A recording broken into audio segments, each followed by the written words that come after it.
Hello everyone, कैसे हैं आप सब। आज मैं बना रही हूँ गोभी का पराठा और इसमें मैं आपको ये दो चीज़ें बताऊँगी कि क्या क्या डालना है। और इसकी स्टफिंग है बिल्कुल मोमोज़ की तरह आएगी। चलो बनाते हैं। और यहाँ पे मैं गोभी ली हूँ, सॉरी मैं वो आपको दिखा नहीं पाई, टोटल मैं आपको कद्दूकस करके ही दिखा रही हूँ। ये जो कद्दूकस कर रही हूँ मैं मोटे वाले कद्दूकस में कर रही हूँ। मतलब मीडियम साइज़ का एक बारीक वाला आता है, उसमें नहीं करना, उसमें बिल्कुल नहीं, बिल्कुल बारीक हो जाएगा। ये है मतलब थोड़ा सा मोटा ही दरदरा अच्छा लगता है।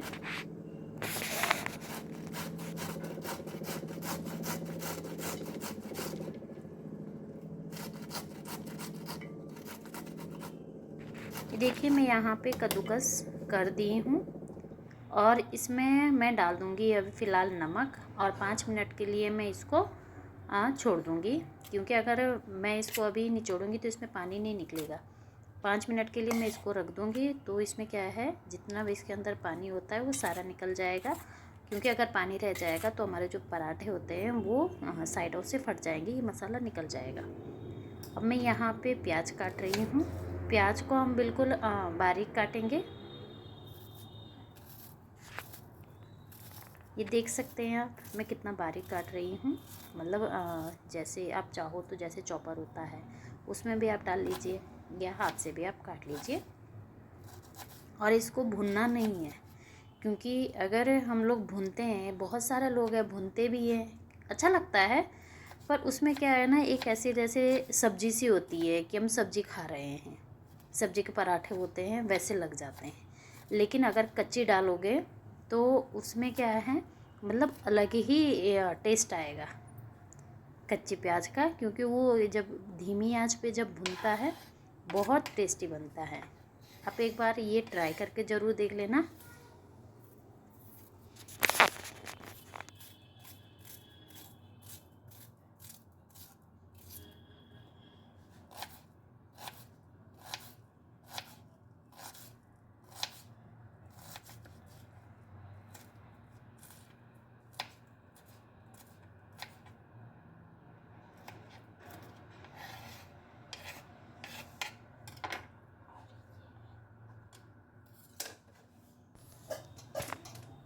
और यहाँ पे जो लहसुन है, पहले मैं इसको काट रही थी, मैंने कहा फिर इसका क्या बोलते हैं, जब हम लोग उसको बेलते हैं तो वो दाने दाने से आ जाते हैं तो बीच में से वो निकल जाता है, तो इसीलिए फिर मैं इसको कद्दूकस कर रही हूँ।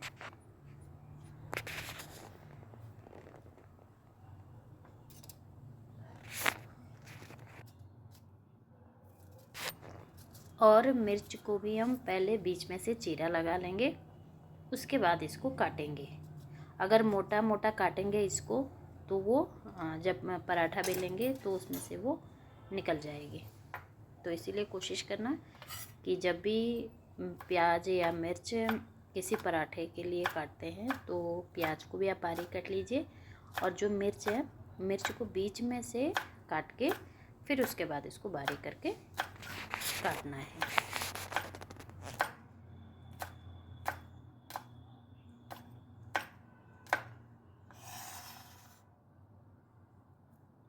और यहाँ पर मैं धनिया भी काट रही हूँ, क्योंकि मैं जब भी गोभी के पराठे बनाती हूँ तो मेरे बच्चों को बहुत पसंद आते हैं वो, क्योंकि वो सीधा बोलते हैं कि मम्मा इसकी स्टफिंग है तो बिल्कुल मोमोज की तरह लगती है। तो आप अगर मोमोज भी बनाना चाहे इसके, तो जैसे आप इसकी स्टफिंग आप ऐसी सेम तैयार करना और आटे के बना सकते हैं घर में ही। वो वाली रेसिपी भी मैं जल्दी बनाऊँगी,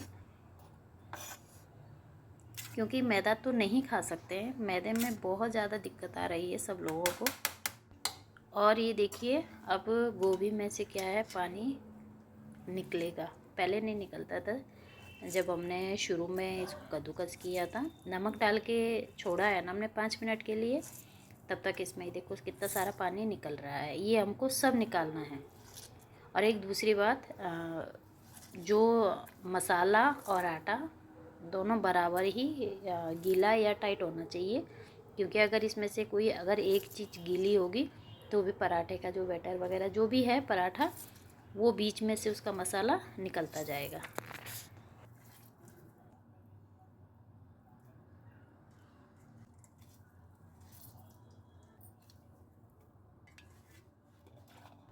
अभी देखिए मैं सारी गोभी में से पानी निकाल चुकी हूँ और अब मैं इसमें मसाला डाल दूँगी।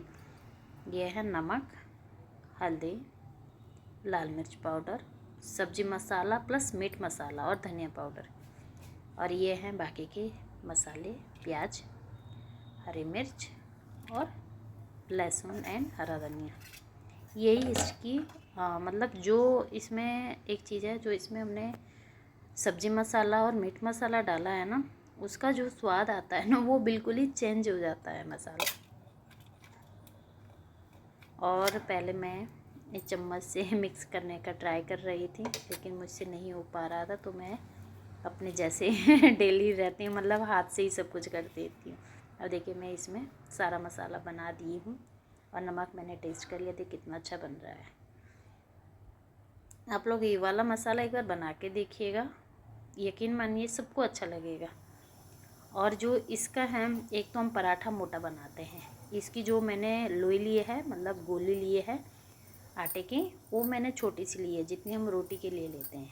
पराठे के लिए कोई कोई ज़्यादा ले लेता है, वो ज़्यादा वाली नहीं लेनी है। उससे क्या हो जाएगा, ये जो पराठा है वो एकदम सॉफ्ट टाइप का बन जाएगा, या नहीं तो फिर उस हिसाब से उसको बेलना पड़ता है बड़ा सा। जैसे हम लोगों के यहाँ नॉर्मल तवे होते हैं छोटे से, उसके लिए आप बिल्कुल जो आटा होता है वो कम लेना और स्टफिंग उसमें ज़्यादा भर लेना। इससे क्या हो जाएगा ना, पतला पराठा बन जाएगा और उसमें जो कुरकुरापन जो आएगा, और एकदम मतलब मीडियम आंच पे सेकना, ज़्यादातर मतलब मीडियम से भी थोड़ा कम ही आंच कर लेना, उसमें सेकना। यकीन मानो बहुत अच्छा पराठा बनेगा।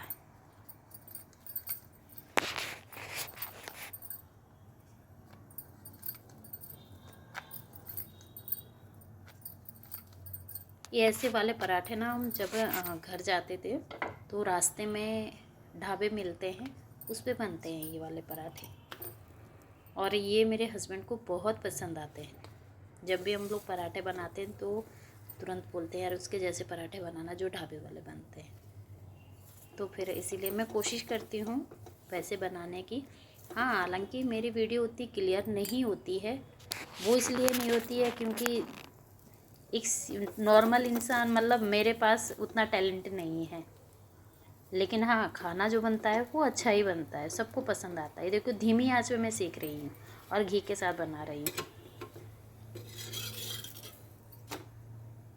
ये जो धीमी आंच पे जो सेकते हैं ना, वो एकदम कुरकुरे से बन जाते हैं।